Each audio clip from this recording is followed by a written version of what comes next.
It's very good to be here this afternoon. I'm going to talk to you about PiPS, which is a trial of probiotics in preterm babies.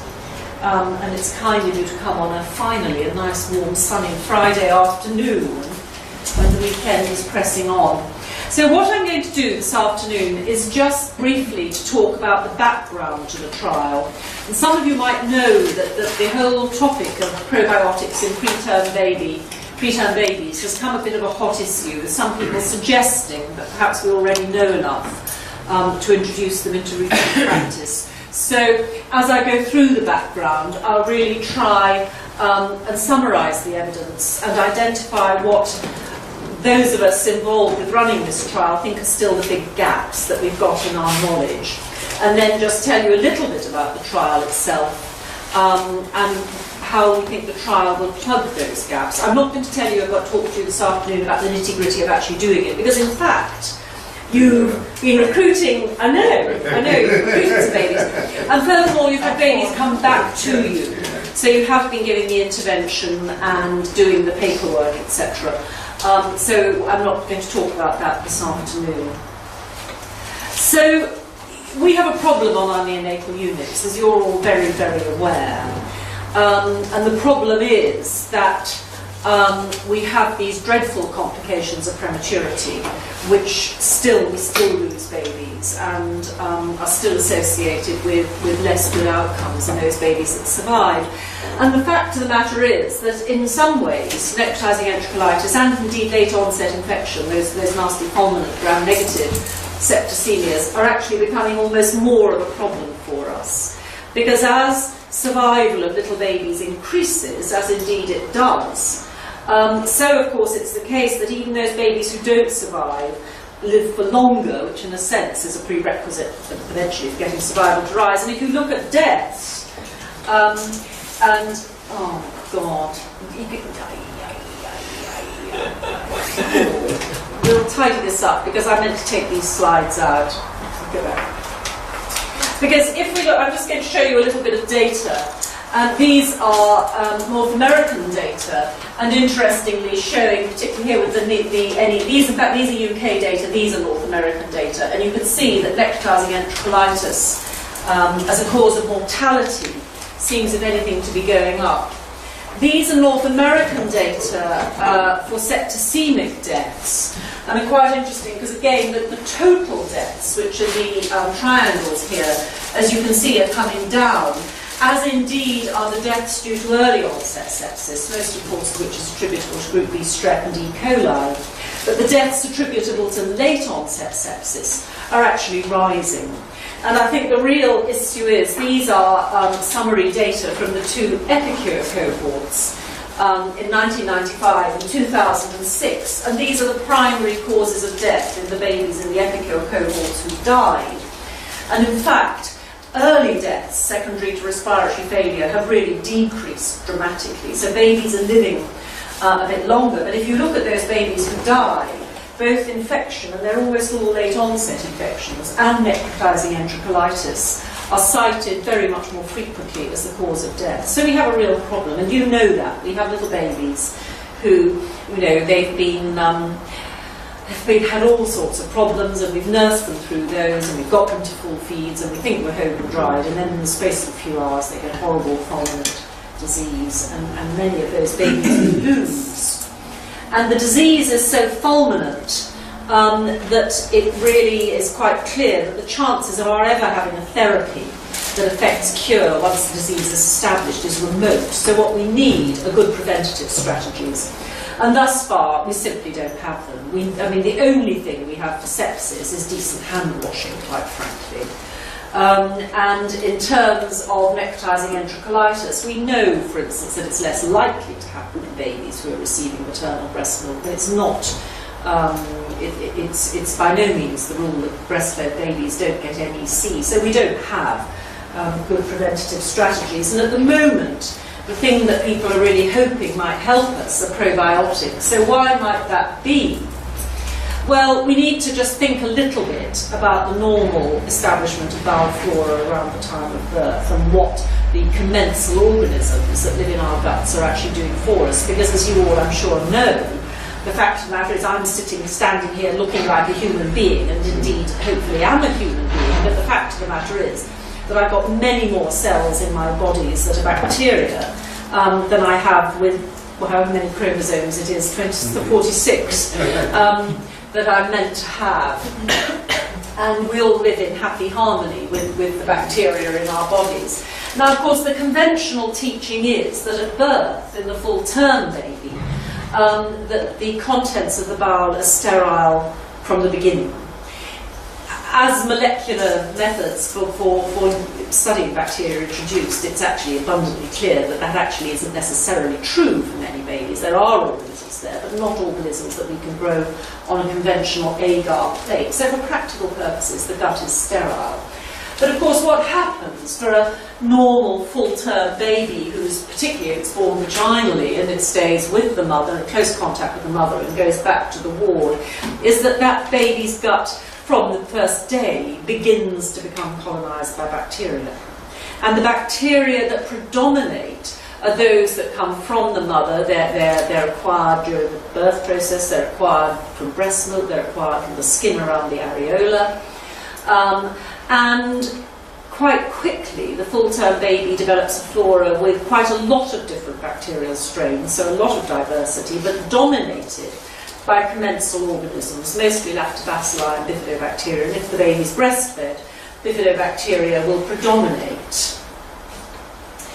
It's a little bit... well, first of all, I thought I'd just... This is a list which, don't fear not, I have no intention of going through this blow by blow. But I think it's just interesting, and in terms of how we might use probiotics therapeutically, it's interesting to just ask what those organisms are doing. And the fact of the matter is that they have a huge host of different mechanisms, different roles.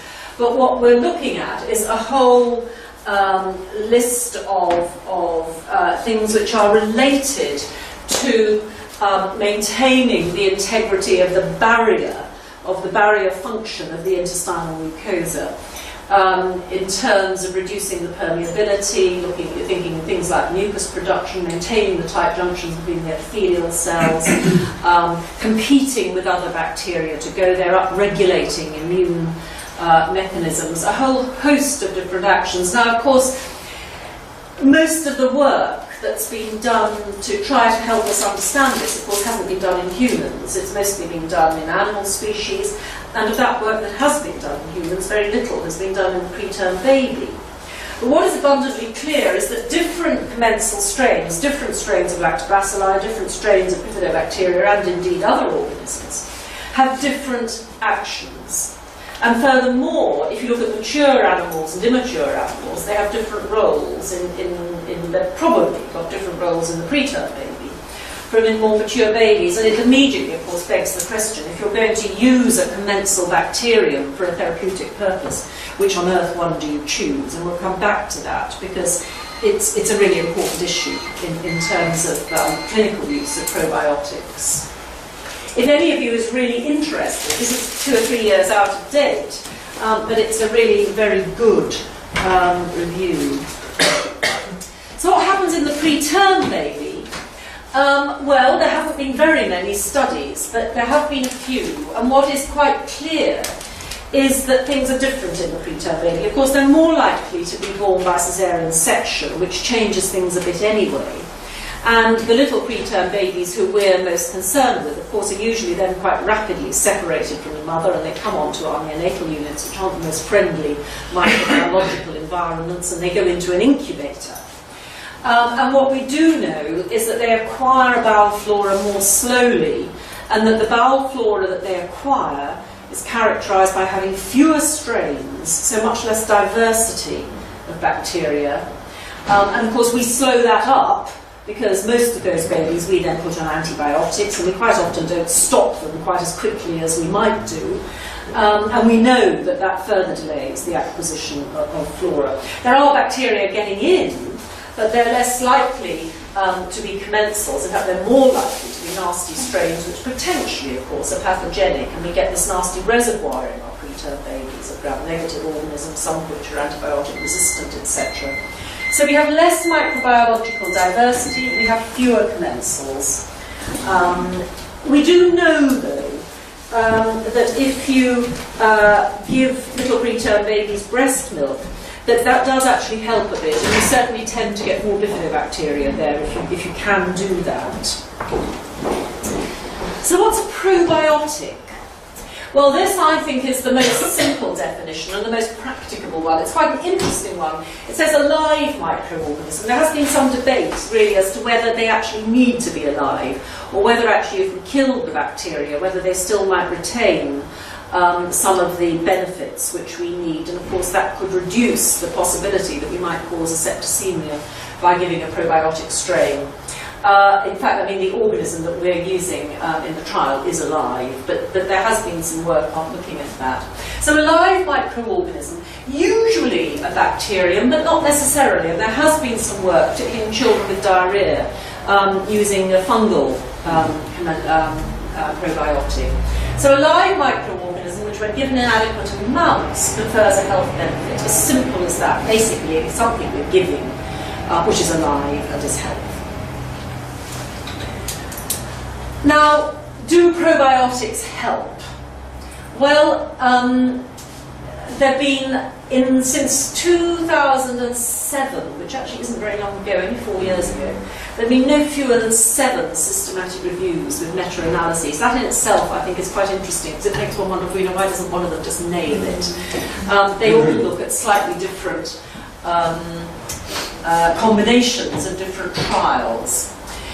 This was, I think, the most interesting one, published in The Lancet by an Australian group up until last year, 2010, when they updated it. This was published in Paediatrics, and it was really that systematic review that I think really was, which grabbed the attention most of the neonatal fraternity, and people began to say, hey, you know, are things moving on? Should we be changing our practice? Since then, there has been an updated Cochrane review. I'm actually this afternoon going to focus, though, on the Deshpande review. There are a few more trials in the Cochrane, but they're not great trials. We're not suggesting that any of them is really great trials, but they're not great. And they don't add materially to the conclusions. They don't really add materially to the conclusions of the previous Cochrane, and they don't add to the conclusions of the Deshpande review, which is the one I'm going to focus on. So what does it show? Well, you're probably used to looking at forest plots. Is anybody not? I mean, basically what these are each of these trials listed down here is a randomized controlled trial included in this Deshpande review. There are actually, I think it's 11 of them. In this case, the outcome is definite necrotizing enterocolitis, and for practical purposes, that's Bell stage 2, that's definite NEC. It's not the sort of Bell stage 1 that could be suspected sepsis, could be nothing. These are real necrotizing enterocolitis. The first trial, in fact, doesn't have any data in it, so there are 10 horizontal bars here. And the little blue blob is the relative risk of getting NEC in that particular trial, and the horizontal bars are the 95% confidence interval. And essentially, if the blue blob is to that side of this vertical line, then there's less necrotizing enterocolitis in the probiotic arm of the randomized control trial. And if the horizontal line, the confidence interval, clears this vertical line, then that result is statistically significant. And then the diamond at the bottom is the probot added together.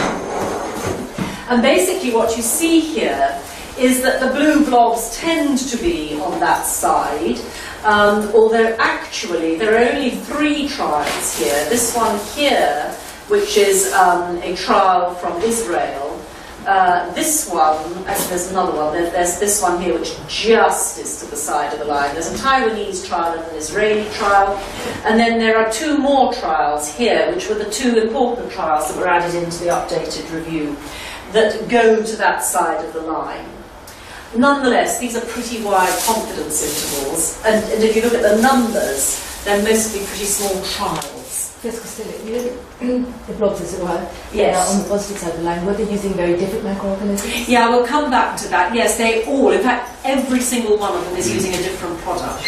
Some of them have got the same product in, but they've got different combinations. Most of them are combinations of different bacteria, and we'll come back to that point, but it's because it's a very important one. The fact of the matter is, though, as you can see, they're mostly fairly small. At this stage, there's about just over 2,000 babies included in this meta-analysis. The overall impression, however, is that we've got really a very highly significant reduction in NEC. And immediately you look at it and you begin to think, hey, you know, this is a really major problem for us. Why on earth aren't we using these routinely? This is moving on to blood culture positive sepsis. Now, we haven't got time today to really think about the mechanisms of why probiotics might actually be helping, but of course the theory is that if we put commensals in, they'll have some of those actions we've looked at, and they will increase the barrier function of the gut. And we would hope that we'll then get less translocation of pathogenic bacteria in the intestine into the bloodstream. And of course we think that it's partly the translocation of those bacteria that sets up the inflammation that leads to necrotizing enterocolitis. What of course you see here is that the blue blobs are going every which way to either side of that line, again with very wide confidence intervals. But if you add the whole lot together, you've got no overall effect at all. It appears that probiotics have actually don't make any impact at all on infection. And that's a little bit strange, actually, if we think we know that they're having such a major effect on necrotizing enterocolitis. It's interesting that the two trials added in here, which is a second Taiwanese study and an Indian study, which were the two big trials added into the updated DESHPAN review. One of them, the Taiwanese study, actually has significantly more blood culture positive sepsis in the probiotic arm, which is in contrast with the previous Taiwanese study, which went in the other direction, ostensibly with the same product, although in fact it was a different strain of Bifidobacterium infantis, but it's an interesting phenomenon, but no effect on sepsis. And this is all-cause mortality. This isn't mortality attributable to NEC, which wasn't significantly reduced. This is deaths due to any cause. Again, you see fantastically wide confidence intervals. But if you add the whole lot together, again, a very clear impression that we're seeing less death in the babies in the probiotic arms of these randomized controlled trials. And it was the results of that analysis that really got people wondering and questioning whether we were right in carrying on doing placebo-controlled trials. So this is the summary. So less NEC, no effect on sepsis, less death, and it is the case that none of those trials reports any problems with safety. So it's really beginning to look, and indeed some people have said, and there are some people who are very keen to move forwards on that basis. To those of you who are still training, what I would plead with you, if you're looking at a systematic review and saying, look at this, you know, I need to do this, I need to translate this into my clinical practice, I would really beg two things of you. One is that you think, now come on, I'm going to be a bit of a purist, and I'm going to go back and I'm going to look at the papers, I'm actually going to look at some of these trials, I'm going to get them out. And the other thing is, and I think it's more and more difficult, as we increasingly only read journals electronically rather than sitting down with the journal in our lap and a cup of coffee, is to look at the correspondence over the next few editions of that journal and what people out there are actually saying, having read it. Because in this particular case, the letters subsequently are really very interesting. What I want to do today is just look a bit more closely at the 5 of those 11 trials, and there were only 5 of them that were actually designed in the first place to look at either necrotizing enterocolitis or death. Most of them weren't powered to look at them as single outcomes. It's a question of death and or NEC, that sort of thing. The other trials were set up to look at things like whether there was more diversity in the microbiology of the stools. One of them was set up to look at sugar absorption in the gut to see whether it was different with probiotics. and they were small, mechanistic studies. It is the case, however, that these 5 trials do account for 85% of the total number of babies in the systematic review. And this is the first 3. These 3 trials were included well, in fact, they're included in all of those systematic reviews, but they were included in the first version of the Deshpande systematic review. And I don't want to go into them in great detail, but I just really want to point out 2 things.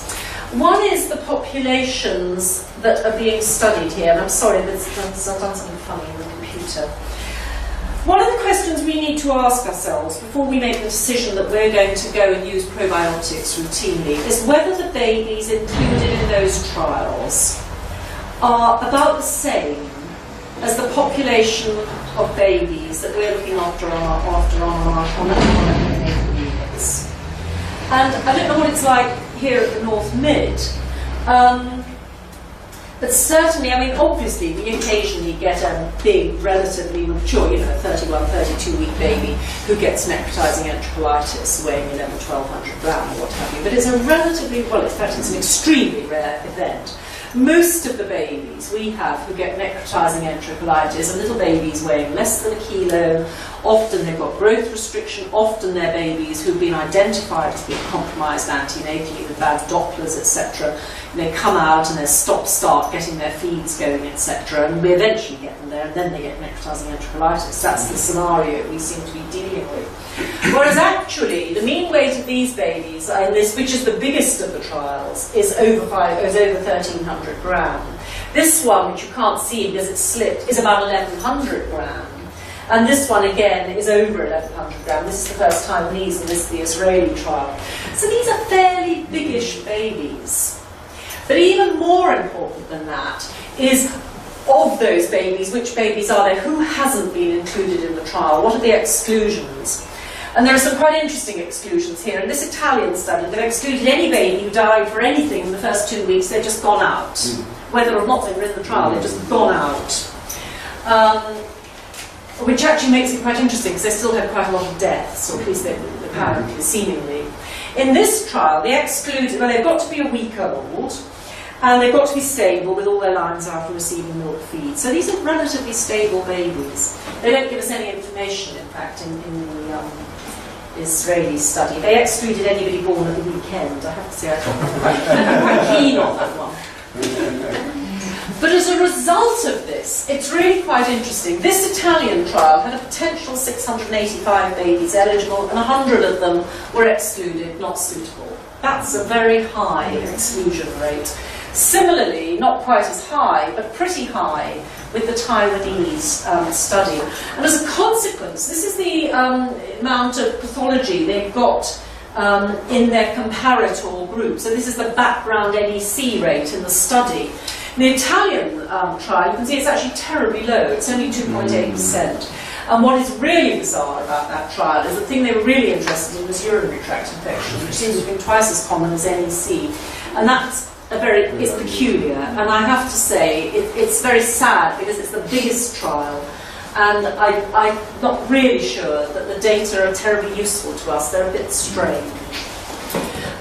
This one, likewise, didn't come anywhere near its power because they'd estimated that they'd have this fantastically high rate of necrotizing enterocolitis and got nowhere near it, so their numbers were completely awry. And these are the other 2 trials. These are the 2 clinical trials added in. This is the Indian one, this is the second Taiwanese one. And again, we've got rather similar phenomena. Again, we've got biggish babies. And again, we've got pretty considerable, we've got this extraordinary exclusion here, a death due to anything other than necrotizing enterocolitis or death. And quite frankly, I don't think we always know exactly why babies have died, and that in itself is a rather strange one. And here, they've excluded formula-fed babies, which I find very, very strange, since they're probably at greater risk. And again, rather curious numbers. In fact, despite that, they've got fantastically high rates of problems in this multi-centre Indian study here. That's a single-centre Indian study. And again, in the Taiwanese study, they again failed to get their numbers.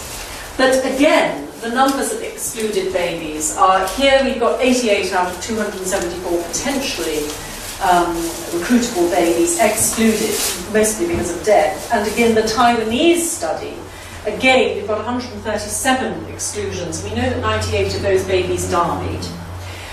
And I personally, and this really, if you read the discussion sections, both of the Deshpande meta-analysis and of the more recent Cochrane, this point is rather skated over. And I personally, for me, it's the most important point of all, because I'm seriously concerned that the babies who I'm most concerned about and who I would want to be able to give a preventative therapy to haven't been included in these trials, and that's a real anxiety. It's probably neither here nor there, but it's also the case that apart from that rather curious Italian study, which is interested in urinary tract infection, there are no data from Australasia, no data from North America, no data from Western Europe.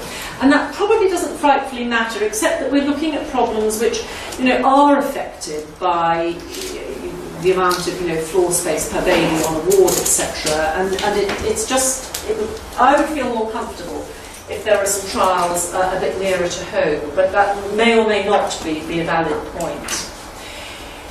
So, just in general, only 5 of the 11 trials were designed to look at clinical outcomes. All of the babies in all of the trials is receiving the intervention in milk and is being fed.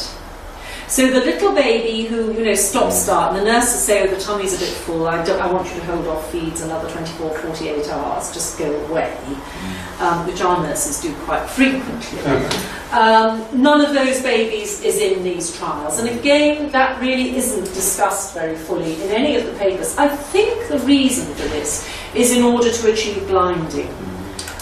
Because we struggled with how to affect blinding in our trial. And I think that's probably why this is a characteristic of the trials.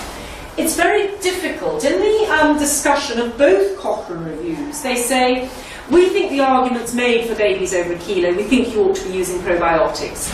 But it's more difficult to recommend that below a kilo. Well, actually, I don't know quite how, and they have been challenged about this. I don't really know how they do that, because it's actually very difficult to separate out the smaller babies.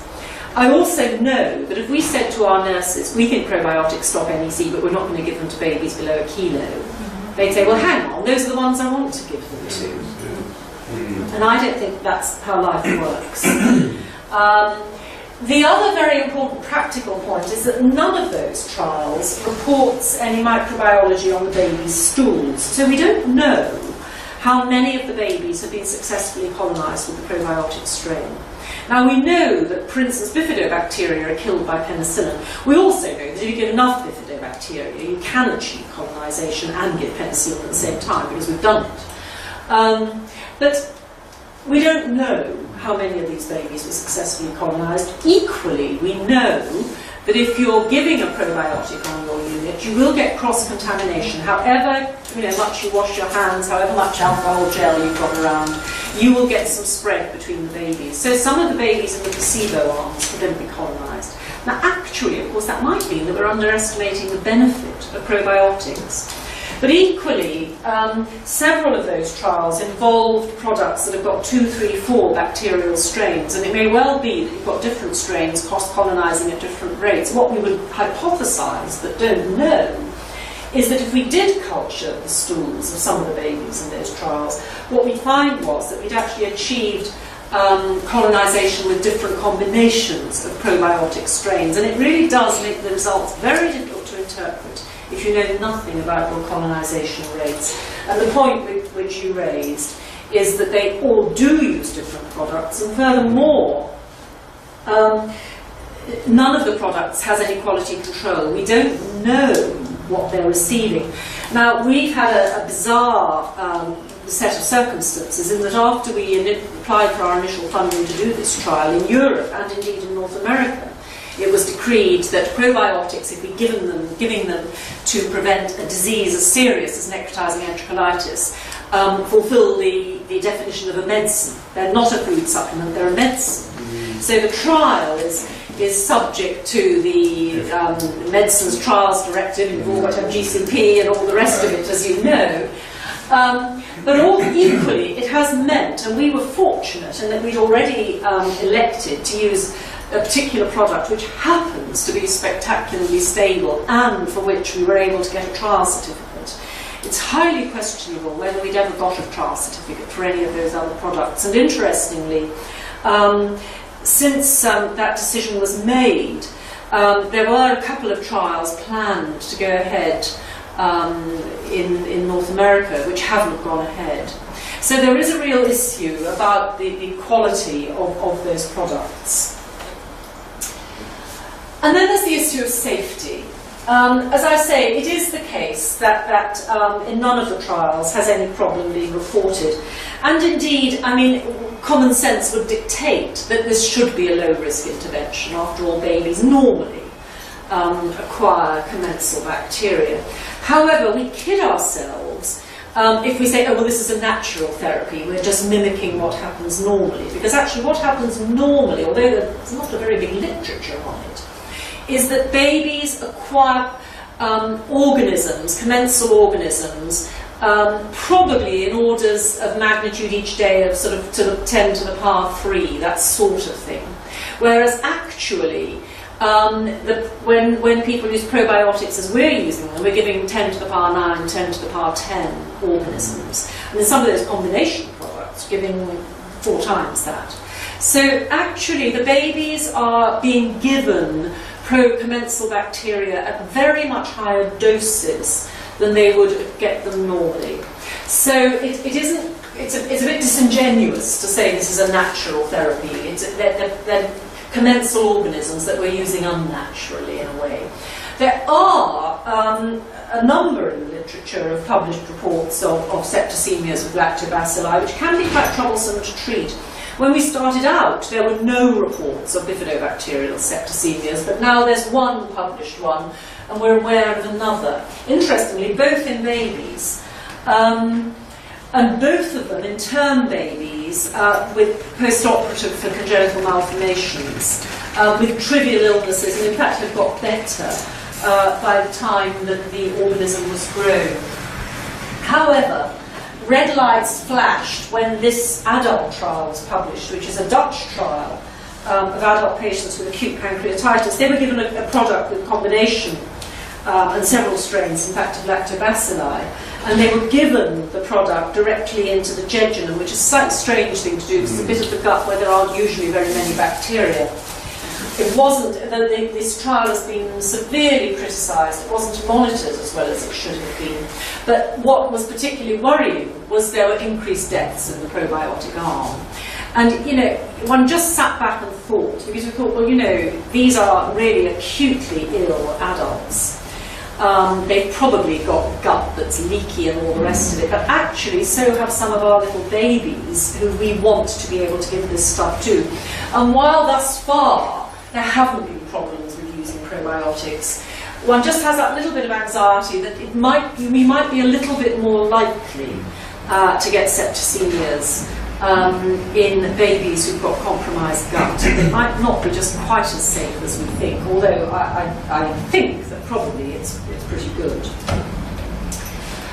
So, what are the major outstanding questions? Or what do I think are the major outstanding questions? Well, the thing I feel I really want to know before I'm happy to say, yes, let's just use this, is whether, if we give probiotics to an unselected group of very preterm babies, the sort of populations of babies we've got going through our neonatal units, will they prevent necrotizing enterocolitis death in those babies?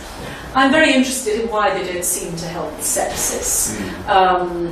We could talk about it. I personally am not happy that the right definitions have been used. They've just used blood culture positivity, included all the staph epilepsy in all the trials. We don't know how many of those are true bills, how many are commensals, etc. But it's an interesting point. I think there's a very important question about whether or not we really need to give a product with several strains in it. There have been very few. In fact, that Italian trial used a single strain of lactobacillus. There have been no trials with bifidobacterium given alone. the few small preclinical studies there have been, that there are data suggesting that if you give one bacterial strain, you do get more diversity in general. And I just think that as a general point, a general policy, we shouldn't ever give more of something than we actually need to do to achieve therapeutic effect. We've had all sorts of disasters in the past when we've done that. It's also, because of the business of cross-colonization, if you do use multiple products, it makes interpretation very difficult. And there is a school of thought which we subscribe to. It says at this stage of the game, we really need to try and to understand what the therapeutic place of individual strains is. And then this very important question of whether it's safe to give probiotics to babies who really are at very high risk of NEC. That brings me on to the trial. I don't know if you want me to stop because I'm talking an awful lot, and whether you want to, when it's a hot afternoon, you want to pause. I'm not going to talk, as I say, about it at great length because you know a certain amount about it already. The objective is quite simply this. It's to determine whether early is a sort of weasel word, how long is a bit of string. I'd love to give it on delivery suite, but it just isn't practicable. That's what I'd like to do. As you probably know, you're not actually recruiting babies here, but what we're doing is a baby has to be randomised into the trial within 48 hours of birth, and then we try to get the first dose in as soon as possible thereafter. They get randomised, I think, at about 47 hours and 30 minutes. We'd love to get them in a little bit earlier, but that's life. Anyway, whether early administration of this single strain, Bifidobacterium breve strain BBG, reduces the incidence of infection, necrotizing enterocolitis, and death.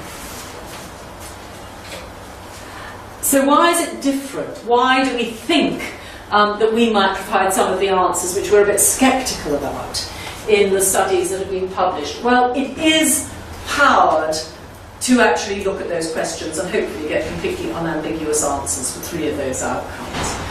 We've thought a great deal about the question about sepsis. And for the primary outcome of the trial, we are not including organisms usually regarded as being a skin commensal. Obviously, we're collecting coag staph sepsis, but it goes as a secondary outcome. Because to our mind, the thing, I mean, I know that there's morbidity associated with COMS, obviously, and it increases length of stay, etc. But the thing that really kills babies is episodes of gram-negative septicemia, and the reservoir of those organisms is largely in the gut. There is a reservoir of staph epi in the gut, but a lot of the infecting organisms, as you know, also come in the skin. So we feel that if probiotics are going to help, they probably will help those nasty gram-negative infections. So for the primary outcome, we're focusing on those, which is actually unlike the previous trials. We've tried to minimise the exclusions, and so that we can really get in the babies who are at high risk. And that has meant, of course, that we need to start the intervention whether or not the baby's actually being fed. Because, of course, even babies who aren't receiving milk begin to acquire organisms in their gut. And that was where we ran into such difficulty with the blinding, and why we have to make the intervention up in dilute meerkate, as you know. Because what we discovered when we did our pilot study was that if you shake it up in water, which is what the manufacturers tell you to do, the probiotic one is cloudy and the placebo one is absolutely clear, so that's not very helpful. When we then went back to, because one of those 11 trials actually does exactly that, and we went back to say, you know, what do they say about blinding? And actually, of course, the word isn't there. The strain it is a single strain, and it's manufactured to high specification, and we have a trial certificate, and we are collecting, or aiming to collect, a stool, 1 at 2 weeks postnatal age, and 1 at roundabout, or as close as we can get it to 36 weeks postmenstrual age, so that we know which babies are colonised. And although the primary analysis will be on an intention to treat basis, we will also do an analysis to look at the difference in outcomes between babies who are and babies who aren't colonised. So we hope that what will deliver is clarity around these questions, so that we really know what the place, at least of this one bifidobacterial strain is. We'll also know whether the stools of the babies given it have more of other bifidobacteria and what the pattern, how many pathogens are there, what the pattern of antibiotic resistance is. And we'll have much better insight into the importance of colonization as opposed to administration. The other thing is, which again, I sometimes wonder if people have properly thought through, is that giving a probiotic, giving a bacterium, introducing it as a therapy into your neonatal unit is utterly unlike saying we're going to change from indomethacin to ibuprofen or something, because hopefully, assuming you give a prescribed medicine to the baby it's written up for, it's only that baby who gets it. Whereas actually, if you say, I'm going to give all our babies below 1,500 gram probiotic, actually lots of other babies will be getting the probiotic too, because that's how these organisms behave. And, you know, should you have notices up on your ward, you know, so that parents know, etc. And there are all sorts of questions there, which I think we as paediatricians need to think through very carefully. It's a double-blind, placebo-controlled, randomised trial, and as I say, the double-blind caused us a great deal of trouble. These are the primary outcomes. These are late infections, drawn on a sample 72 hours or more after birth, definite NEC or death. And there's a whole range of secondary outcomes. Mostly a lot of things around infection, how many septic screens, etc., individual babies had, how many days of antibiotics. We're also interested in whether there is quite good evidence that giving probiotics probably help with initiation of feeding, time to get into full feeds, etc., and possibly with growth. And then the other things which neonatologists are beholden to look at in their babies, and we don't need to think about it, but down the line there will also be an economic evaluation using the data that we've collected. Eligibility criteria, I need to change this because of something that's happened this week, because it somehow was there initially, and it's sort of there slightly implicitly, but not explicitly in the protocol, that we're not recruiting babies below 23 weeks. And the eligibility criterion is 22 plus 0 to 13 plus 6 days. We had a little baby this week who they attempted to randomise at, what was it called, 22 weeks and 5 days. And of course the randomisation programme won't accept the baby. It was slightly unfortunate because the parents were tremendously keen that their baby go into the trial. And of course we couldn't randomise the baby. So it's 23 weeks.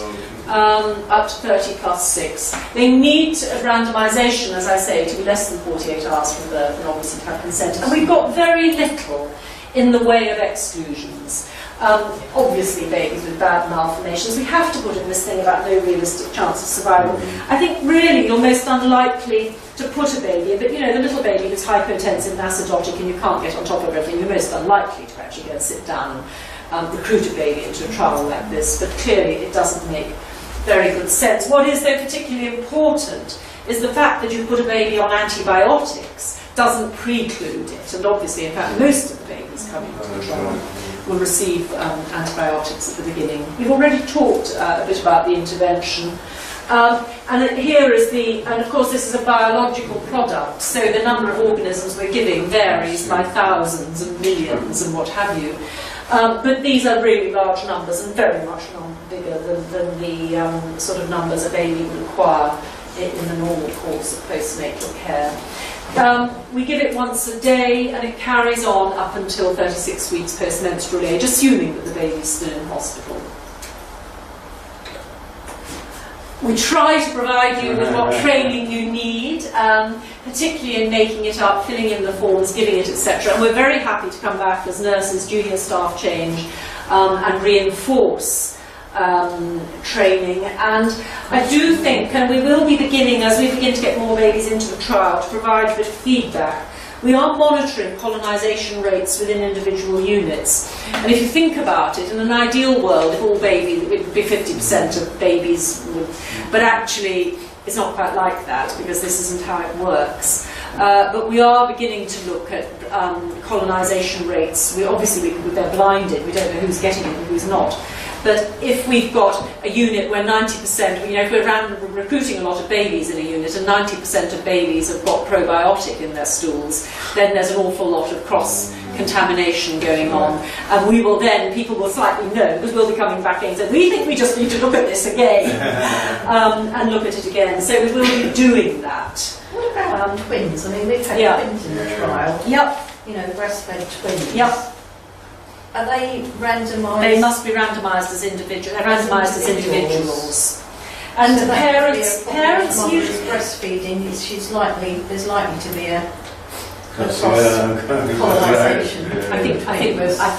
I'm sure you're right to say, especially if you fix them both up at the same time. Yes. But we wouldn't dream of stopping that. But no, you're absolutely right. I didn't know if you would put twins in one. No, actually, twins going into randomised controlled trials is a subject of many publications. One thing, of course, would be to exclude them. I think it would be the only thing you could do if you and that's a bit tough. Actually, excluding twins would be or randomising both and not get. And ultimately, it will be a shame from the sepsis point of view, particularly because there's so much research now looking into individual host immune responses to various infections. And so, in fact, one would argue that if you've got a big enough number of twins and triplets, etc. Well, inevitably we've got a lot of twins. Yeah. So your sort of subgroup analysis might become rather interesting. It's right. And also making the product cross-contamination. Yeah. Well, of course, it happens both at the level of the milk kitchen and on the unit. At least those are the clinical management of the babies is clearly at the discretion of local staff. We do get calls sometimes about, should I stop it? And it's up to you. And I think, quite honestly, on my own patch, I think it varies a bit depending on who's on. We have given it to babies with definite necrotizing enterocolitis, and we've continued to give it. The only thing we do say is that if the baby's clearly perforated, we'd advise that you probably didn't give it. But on the other hand, actually, if somebody would rang up and said, oh my goodness, I've just given the intervention and we've just realised the baby's perforated, I don't think, quite frankly, it's going to matter. If you think about the organisms that have gone out from the gut into the peritoneal cavity, we might even help, you never know. The important question, though, that does come through quite regularly and is very important is, do I stop it altogether or do I restart it? To which our answer is, well, when the abdomen's settled down again, provided you're all happy and the parents are still on board, we would be very happy and would assume, we would encourage you to restart it, because obviously episodes of abdominal pathology are multiple, and that's what we're doing, but it's at local discretion. Data collection, I hope, is we've tried to reduce the items to those that we really need and not overburden you with things that it's tedious to have to extract from the notes. And most importantly, in that sense, Mike Miller, who's the microbiologist involved with the trial, is going to liaise with the microbiological departments of all the hospitals who are involved, and all the microbiological data, because we need to know about samples, we need to know what was grown, we want to know the sensitivities of what was grown, and for us as clinicians to have to fill that in would be terribly tedious and probably not always 100% accurate. So we'll get that information directly from the laboratories. As I've already said, we're collecting 2 stool samples which need to be posted to the microbiology. And there's no blood collection, etc. And those are the only samples we collect. They get sent in pots and envelopes which are regarded as friendly by Her Majesty's Post. And they go into the microbiology lab at the Royal London. At first they seem not to be arriving, and we were running all over London trying from different post boxes. But it seems to have got better. The power calculations have been really quite difficult, in part because we're doing the trial mostly in and around London, and we don't have when we were doing the calculations, we didn't have very good gestational age-based outcome data on which to base the power calculations. But essentially there's quite a lot of flexibility in there, and we're confident that we've got enough babies. Interestingly, the only other big trial, which we're really familiar with, going on at the present time, is going on in Australia. It's slightly different from PiPS. The primary outcome is sepsis, with NEC as a secondary outcome. And in fact, they are aiming to recruit 1,100 babies, whereas we've got 1,300. The trials that haven't gone forward in the United States were of the same sort of size. So we think we've probably got it about right. But it was quite challenging. I've already mentioned the analyses. The primary analysis will bear intention to treat, but we do have some pre-specified subgroup analyses, in particular in relation to whether or not the baby's colonised. And the other thing, I don't think of course you have got some babies you've recruited yourself. As you know, we do in the first 14 days collect detailed information about what sort of milk the baby's receiving and what antibiotics the baby's receiving. The reason we're doing that is because we're particularly interested in the probiotic arm, those babies who are receiving probiotics, whether we can actually tease out a little bit who's getting colonised and who isn't. We'll see what we come up with, but that's why we're collecting those data. Our aim at the outset was to collect 1,300 babies over 2.5 years, which, if we're thinking now, makes one feel wonderfully childlike and naive. We've had terrible slippage, which has not been in any way because of lack of enthusiasm amongst us. Everybody's been terrific, but NHS R&D has not always been as terrific as it might have been. And also, people are jolly busy, and having to get your GCP and having enough people trained to be able to is, as you know, jolly challenging. So we've had slippage, but it's picking up. And we are beginning to feel a bit more cheerful. We hit the 30 ceiling in May, and we're already over 30 in June. Today's the 24th, and I think we've got 33 babies recruited this month. So it's getting better. We have got to get up to 50 a month by the end of the year. We've got some big hospitals about to start recruiting. We're trying to drive up recruitment in some of the bigger hospitals already recruiting because we're desperately keen to actually get up to the 50, and then the HTA will continue to fund us and let it go forward. Already we've got over 200. Yeah, you're doing well. Yeah. We've already got 212 babies as of today in the trial, which actually, although 212 is only a small part of 1,300, and I think we feel we're still sort of early on, actually, if you think about the numbers in those trials in the systematic review, we're already amongst the biggest trials, believe it or not, which really is a measure of how small they are. So I think I've already said this. I mean, part of the problem has been, of course, that the babies move around, and so we have to have approvals in lots of hospitals. And I think I've talked far too much, but I think in summary, we still feel that probiotics are currently our best bet in terms of identifying a preventative strategy against necrotizing enterocolitis, and we're probably safe, but I still feel we need confirmation of that in the very small high-risk baby. The fact of the matter is, though, that even if we find that we have got benefit, and if we find that, for instance, the Australian trial that's ongoing, which is using a combination product, has got benefit, and if people then say, well, hang on, you really can't do more placebo-controlled trials, there's still going to be, I mean, you know, young people with things to do. We're going to have a huge number of outstanding questions about what is the best product to use. But hopefully we'll have a bit of clarity on it. But there'll still be a lot of questions. But hopefully we'll have answered a few of them. So thank you very much.